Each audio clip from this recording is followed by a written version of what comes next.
ನನ್ನ ಏನುವು, ನೀನೆ ನನ್ನ ದೈವವು, ನೀನೆ ನನ್ನ ಜೀವವು.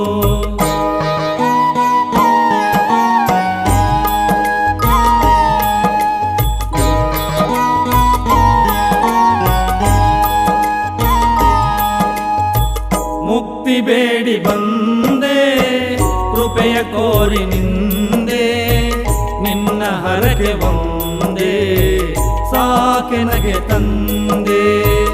ಎಲ್ಲೆಲ್ಲೂ ನೀ ತುಂಬಿರುವೆ, ನನ್ನಲ್ಲೂ ನೀನಿರುವೆ, ನನಗೆ ತಾನಾಗಿರುವೆ.